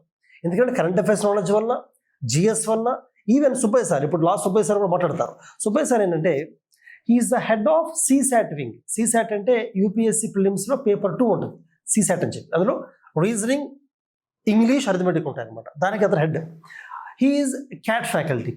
సిఏటి క్యాట్ అనేది ఇండియాలోనే కాకుండా వరల్డ్ ప్రపంచంలో ఉన్న అన్ని aptitude exams toughest examination. Subbaiah sir CAT faculty, ఎన్నో క్యాట్ ర్యాంక్స్ అతను చూసుకు వచ్చాయి. అలాగే Subbaiah sir himself he's cleared many exams based on reasoning, arithmetic. కానీ టీచింగ్ ప్యాషన్తో వాటిని వదిలేసి హీజ్ విత్ అస్ అనమాట. మన దగ్గర యూపీఎస్సీ సెటే కాకుండా బ్యాంకింగ్, ఎవరైతే degree plus IAS students UPSC కాకుండా అదర్ ఎగ్జామ్ రాద్దాం అనుకుంటారో, బ్యాంకింగ్, ఎస్ఎస్సీ రాద్దాం అనుకుంటారో, వాళ్ళకు కూడా is the head of the program. అది లీడ్ చేస్తుంటారు. అసైన్మెంట్స్ కానీ, ఎగ్జామ్స్ కానీ, కరికులం డిజైనింగ్ కానీ ప్రోగ్రామ్ చేస్తుంటారు. అండ్ సుబ్బయ్య సార్ రీజన్ చెప్తే, ఒకసారి చెప్తే ఆ స్టూడెంట్ ఆ టాపిక్లో ఎటువంటి క్వశ్చన్ వచ్చినా they can solve and all possible మోడల్స్ని కవర్ చేస్తారు Subbaiah sir. So let us know from him how he handles all these things. Thank you sir. So యాక్చువల్గా రీజనింగ్ సెక్షన్లో మనకి మోస్ట్లీ 19 కాన్సెప్ట్స్ ఉంటాయి. సో ఈ 19 కాన్సెప్ట్స్ని నేను స్టూడెంట్స్కి ఫస్ట్ క్లాస్లోనే ఒక 4 పార్ట్స్గా డివైడ్ చేయడం జరుగుతుంది. సో 4 పార్ట్స్ని మనకి డిగ్రీ ప్లస్ ఐఏఎస్ ప్రోగ్రాంలో మనకి 3 years ఉంటుంది కాబట్టి ఫస్ట్ ఇయర్లో ప్రతి ఒక్కరికి 19 కాన్సెప్ట్స్ని 4 పార్ట్స్గా డివైడ్ చేసిన తర్వాత, so first part and second పార్ట్ని ఫస్ట్ ఇయర్లో డిస్కషన్ చేసి, so basic level, next below average level, next average level క్వశ్చన్స్ని ఫస్ట్ ఇయర్లో నేను కవర్ చేయడం జరుగుతుంది సార్. నెక్స్ట్ వచ్చేసరికి ఈ ఫస్ట్ పార్ట్లో ఉన్నటువంటి number series, analogy, odd men out, coding and decoding, blood relations, అలాగే సింబల్స్ అండ్ నొటేషన్స్, వీటిని నేను ఫస్ట్ పార్ట్గా తీసుకొని పిల్లలకి ఫస్ట్ రీజనింగ్ సెక్షన్ మీద ఇంట్రెస్ట్ తీసుకురావడం జరుగుతుంది సార్. అలాగే సెకండ్ పార్ట్ అయినటువంటి పజిల్స్ కాన్సెప్ట్ చాలా చాలా ఇంపార్టెంట్ కాన్సెప్ట్. ఈ పజిల్స్ కాన్సెప్ట్ వచ్చేసరికి, సో ఈ పజిల్స్ కాన్సెప్ట్లో మెయిన్గా ఒక 4 పార్ట్స్ ఉంటాయి. So 1 is arrangements, and second 1 is distributions, and next 1 is selections, and last 1 is comparisons. So ఈ 4 పార్ట్స్, ఈ 4 కాన్సెప్ట్స్ని డెఫినెట్గా మనం కాలేజ్లో డిగ్రీ ప్లస్ ఐఏఎస్ ప్రోగ్రాంలో మినిమం 3 to 4 months ఈ 4 పార్ట్స్ మీదే, ఈ 4 కాన్సెప్ట్స్ మీదే డిస్కషన్ చేయడం జరుగుతూ ఉంటుంది. అలాగే థర్డ్ పార్ట్ వచ్చేసరికి సెకండ్ ఇయర్కి వెళ్ళిన తర్వాత clocks, calendars, cubes, Venn diagrams అని చెప్పేసి ఒక 4 కాన్సెప్ట్స్ని ఎలాబరేట్గా, సో చెప్పేటప్పుడే basics plus average level questions, above average level questions first discussion చేయడం జరుగుతూ ఉంటుంది సార్. నెక్స్ట్ వచ్చేసరికి ఫైనల్ కాన్సెప్ట్ వచ్చేసరికి నాన్ వెర్బల్ రీజనింగ్, అలాగే ఇన్పుట్ అండ్ అవుట్పుట్, అలాగే డెసిషన్ మేకింగ్ అని చెప్పేసి, సో లాస్ట్ 3 కాన్సెప్ట్స్ చాలా చాలా ఇంపార్టెంట్ కొన్ని కాంపిటేటివ్ ఎగ్జామ్స్లో. అలాగే మన సీసాట్ పేపర్లో కూడా ఈ 19 కాన్సెప్ట్స్ మీదే క్వశ్చన్స్ రిపీటెడ్గా అడగడం జరుగుతూ ఉంటుంది. అలాగే రీజనింగ్ సెక్షన్ కానీ తీసుకున్నట్లయితే, సో ఈ థర్డ్ పార్ట్ వచ్చేసరికి clocks, calendars, cubes, Venn diagrams అనే కాన్సెప్ట్స్ సో చాలా డెప్త్గా, సో 1 time లెర్నింగ్ లాగా క్లాస్లోనే వాళ్ళకి నేర్పించడం జరుగుతుంది. సో నెక్స్ట్ వచ్చేసరికి 4th పార్ట్లో non verbal reasoning, input and output, decision making. So ఈ 4th పార్ట్ కూడా కొన్ని కాంపిటేటివ్ ఎగ్జామ్స్లో, ఎస్పెషల్లీ మన సీసాట్తో పాటు అదర్ కాంపిటేటివ్ ఎగ్జామ్స్లో చాలా చాలా ఇంపార్టెంట్ రోల్ ప్లే చేస్తాయి కాబట్టి వీటిని మనం సెకండ్ ఇయర్, థర్డ్ సెమిస్టర్లో కంపల్సరీగా కంప్లీట్ చేయడం జరుగుతుంది. సో మెయిన్గా మన రీజనింగ్ సెక్షన్లో అవుట్ ఆఫ్ 80 క్వశ్చన్స్ సీసాట్ పేపర్లో డెఫినెట్గా మినిమం 15 to 20 క్వశ్చన్స్ అడుగుతున్నారు కాబట్టి మా డిగ్రీ ప్లస్ ఐఏఎస్ ప్రోగ్రాంలో ఎవరైతే 3 years ప్రోగ్రాంలో ఎవరైతే ఉంటున్నారో వాళ్ళకి డెఫినెట్గా ఫస్ట్ అటెంప్ట్లోనే క్లియర్ చేసే విధంగా 3 years ప్రాక్టీస్ జరుగుతుంది. ఫస్ట్ వచ్చేసరికి బేసిక్, అలాగే యావరేజ్ లెవెల్ క్వశ్చన్స్ ఎలా అయితే డిస్కషన్ చేస్తామో, థర్డ్ ఇయర్లో ఓన్లీ ఈ కంప్లీట్గా సీసాట్లో ఉన్నటువంటి 3 సెక్షన్స్ మీద, అలాగే నా రీజనింగ్ సెక్షన్స్తో పాటు ప్రతి ఒక్కరికి మాక్ టెస్ట్లో రిపీటెడ్గా ప్రాక్టీస్ చేసిన తర్వాత వాళ్ళకి ఫస్ట్ అటెంప్ట్లోనే సీసాట్ పేపర్ క్లియర్ చేసే విధంగా మా ప్రాక్టీస్ పేపర్స్ ఇవ్వడం జరుగుతూ ఉంటుంది. Okay friends. సుబ్బయ్య చెప్పినట్టుగా రీజనింగ్ అయినా, అర్థమెటిక్ బై సంతోష్ సార్ అయినా, ఇంగ్లీష్ బై నాన్సీ మేడం అయినా కూడా ఏం చేస్తామంటే క్లాస్లో టీచ్ చేయడమే కాకుండా అసైన్మెంట్స్ కూడా క్లాస్లోనే ఫినిష్ చేయించి అన్ని మోడల్స్, అంటే హోంవర్క్ చేయాల్సిన అవసరం లేకుండా క్లాస్ రూమ్లోనే మొత్తం ప్రాక్టీస్ చేసేస్తాం. దానివల్ల వాళ్ళ ఎగ్జామ్లో ఎటువంటి మోడల్ ఇది చేయగలుగుతారు, డౌట్స్ అన్ని క్లాస్లో క్లియర్ అవుతాయి. అలాగే మెంటర్షిప్ కూడా డిగ్రీ ప్లస్ ఐఏఎస్ ప్రోగ్రామ్ మన కాలేజీలో మెంటర్షిప్ అనేది మన యూనిక్నెస్. ఇక్కడున్న ఫ్యాకల్టీ మెంబర్స్తో పాటు ఇంకొక 25 ఫ్యాకల్టీ మెంబర్స్ టీచ్ చేస్తూ ఉంటారు. వీళ్ళందరూ కూడా సబ్జెక్ట్స్ టీచ్ చేయడమే కాకుండా ఒక్కొక్కరు ఒక 20 స్టూడెంట్స్కి పర్సనల్ మెంటార్ లాగా కూడా వాళ్ళు వర్క్ చేస్తుంటారు. మెంటార్ అంటే ఆ స్టూడెంట్స్ని వీక్లీ వన్స్ కలిసి వీక్లీ టార్గెట్స్ ఇవ్వడం, దాన్ని ఫినిష్ చేస్తారో చూసుకోవడం, వాళ్ళు రాసిన వీకెండ్ అయితే పర్ఫార్మెన్స్ చూడడం, మార్క్స్ తక్కువ వస్తే దాన్ని ఇంప్రూవ్ చేయడానికి కోసం ఐడియాస్ ఇవ్వడం, పేపర్స్ ఇవాల్యుయేట్ చేయడం, మోటివేట్ చేయడం, వాళ్ళని ట్రాక్ షీట్స్ మెయింటైన్ చేయించడం వాళ్ళతో. వాళ్ళు డిఫరెంట్ సబ్జెక్ట్స్ డిగ్రీలు చదువుతున్నారు, కరెంట్ అఫైర్స్ పేపర్స్ చదువుతున్నారా, స్టాటిక్స్ చదువుతున్నారా, రివిజన్ ఎలా చేస్తున్నారు, ఎగ్జామ్స్ ఫ్రీక్వెంట్గా రాస్తున్నారా లేదా, స్టడీ అవర్స్ ఎలా పర్ఫామ్ చేస్తున్నారు, క్లాస్ అటెండ్ అవుతున్నారా, నోట్స్ ఎలా రాస్తున్నారు, అసైన్మెంట్స్ అన్ని చేస్తున్నారు వదిలేస్తున్నారా, ఇవన్నీ కూడా చూసుకోవడానికి మెంటర్ చాలా ఇంపార్టెంట్. ఈ మెంటర్షిప్ అనేది చాలా కాలేజీల్లో they are lacking this one. క్లాసులు బాగా చెప్పేది మాత్రం ర్యాంక్స్ రావు. మెంటర్షిప్ చేసి ఇవన్నీ చూసుకోవాలి, పర్సన్ ఉండాలి, దగ్గర ఉండాలి. ఇంట్లో ఎలాగైతే ఫ్యామిలీ చూసుకుంటారో అలా ఒకరు చూసుకోవాలి. పర్టికులర్గా మన హాస్టల్లో ఎలాగైతే హాస్టల్లో డిసిప్లిన్, ఫుడ్ ఎలా ఉంది, స్పోర్ట్స్ ఆడుతున్నారా, హెల్త్ కేర్ అనేది principal, vice principal, incharges, wardens ఫ్రెండ్లీగా ఉంటూ ఎలా చూసుకుంటారో అలా అకాడమిక్స్ కూడా ఈ మెంటర్స్ చూసుకుంటూ ఉంటారు అన్నమాట. అందుకనే I'm thankful to all our faculty members, not only for teaching syllabus subjects but also acting as a mentor for 20 students and improving them. So thank you. Next వీడియోలో యూపీఎస్సీ డిమాండ్ ఎలా ఉంది, UPSC demand ప్రకారంగా exam ఎలా మారుతుందో మన faculty members will have another discussion. So degree base IAS ప్రోగ్రామ్లో మా దగ్గర బీఎస్సీ ఉంటుంది, బీఏ కూడా ఉంటుంది. You can choose your own courses and you can join. Degree base IAS అర్లీగా జాయిన్ అయితే అడ్వాంటేజ్ ఉంటుంది. సో ఎవరైనా ఇంట్రెస్ట్ ఉన్నా కూడా you can call us on the number that is below. అలాగే స్టూడెంట్స్ కూడా self development, self learning, confidence building, leadership qualities వీటిని మైండ్లో పెట్టుకొని కొన్ని క్లబ్స్ని ఫామ్ చేసాం అనమాట. స్టూడెంట్స్కి కొన్ని కమిటీస్ ఉంటాయి, స్పోర్ట్స్ కమిటీ అని చెప్పి, media committee, cultural committee, discipline committee, అలాగే కరెంట్ అఫైర్స్ కమిటీ. ఈ కమిటీస్లో students have to join in some kind of committee. They can participate in the committee. Through that they will be working in a team. దానివల్ల ఆ team building, organise skills పెరుగుతాయి, యాక్టివ్గా ఉంటారు, away from home హాస్టల్లో ఉంటారు కాబట్టి they also enjoy this. అలాగే ఈ కమిటీస్ వల్ల లీడర్షిప్ క్వాలిటీస్ అనే కాకుండా స్టూడెంట్స్కి ఎటువంటి గ్రీవెన్స్ ఉన్నా కూడా ఈ కమిటీ లెవెల్లోనే సాల్వ్ అవుతూ ఉంటాయి. ఇది ఒక రకంగా రేపు పొద్దున వాళ్ళు బ్యూరోక్రాట్స్ అయిన తర్వాత, ఒక ఐఏఎస్ ఐపీఎస్ ఆఫీసర్ అయిన తర్వాత గ్రీవెన్స్ ఎలా తీసుకోవాలి, ప్రాబ్లమ్స్ ఎలా సాల్వ్ చేయాలి, వాళ్ళు సాల్వ్ చేయని ప్రాబ్లమ్స్ని ఎలా they have to escalate it upwards అనేది కూడా నేర్చుకుంటారు. అంటే ఒక రకంగా ఒక మంచి ఎగ్జామ్ క్లియర్ చేయడం కాకుండా మంచి బ్యూరోక్రాట్ అయ్యేలాగా కూడా మేము డిజైన్ చేసాము. So students can make use very well. అలాగే మన కాలేజీలో మొత్తం మన క్యాంపస్ మొత్తం మన own hostels, own degree college, own kitchen, own ground అన్ని ఓన్ ఉండడం వల్ల మొత్తం క్యాంపస్ అంతా కూడా యూపీఎస్సీ వాళ్ళే ఉంటారు. Degree plus IAS, inter plus వీళ్ళే ఉంటారు. సో అదర్ కోర్సెస్ అంటే నాన్ ఐఏఎస్ వాళ్ళు క్యాంపస్ ఉండకపోవడం వల్ల there will be one seriousness in the campus. There will be an ఆరో ఆఫ్ సివిల్ సర్వీస్ అనమాట, which actually help students to clear the examination very easily. So make use of it. All the best.